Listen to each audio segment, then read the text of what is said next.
జగన్మోహన్ రెడ్డి ముఖ్యమంత్రి అయ్యాక ధరలు పెంచడంలో ఉన్న శ్రద్ధ పాలనలో చూపించలేదని, ఎక్కడ చూసినా అరాచకం, దౌర్జన్యాలు రాజ్యమేలుతున్నాయని జనసేన నాయకులు ఆరోపించారు.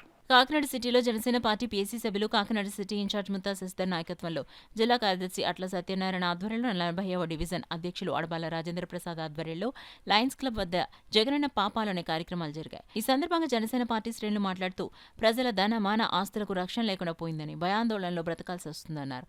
ఈ 5 ఏళ్లలో ఒక్క నిర్మాణాత్మక పని జరిగిందని, ఏదన్నా ఉందా అని ప్రశ్నించారు. ఈ ప్రాంతాల్లో జనసేన పార్టీ శ్రేణులు పర్యటిస్తూ రాబోయే ఎన్నికల్లో జనసేన, తెలుగుదేశం పార్టీలకు మద్దతు ఇచ్చి గెలిపించాలని ప్రజలను కోరారు.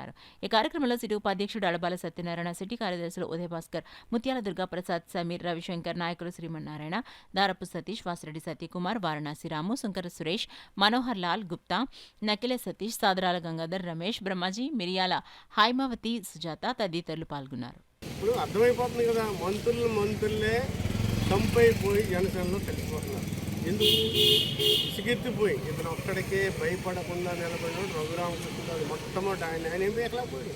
ఎందుకంటే సస్పెండ్ చేస్తున్నా తొక్క ఈ పార్టీ రిజిస్ట్రేషన్ ఎక్కడ ఉందని అడిగి ఎంత రిజిస్ట్రేషన్ ఎక్కడ ఉందండి, మనకి గాజు గ్లాస్ ఎక్కడ వచ్చిందంటే గాజు గ్లాస్ తన్నుకుంటూ వచ్చింది. ఎందుకు అవుతుంది ఆగదాం, ఎందుకంటే న్యాయం ఎప్పుడూ గెలుస్తుంది.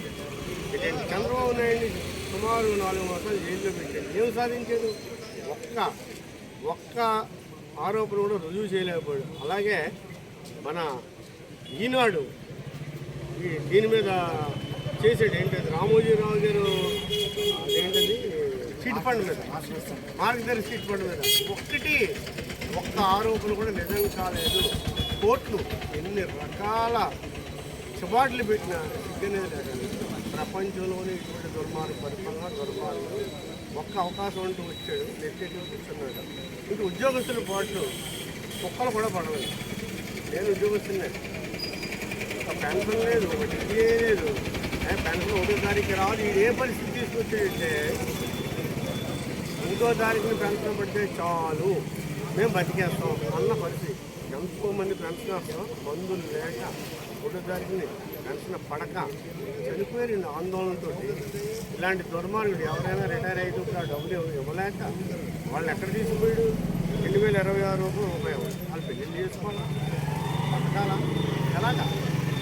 ఇన్ని రకాల దుర్మార్గ పాలన ఎప్పుడూ చూడలేదు. కాకపోతే ఇటువంటి దుర్మార్గ పాలన అంతం చేయకపోతే మన చేతికి చెప్పుకోవచ్చు, మన పిల్లల భవిష్యత్తు సర్వనాశనం అయిపోతుంది.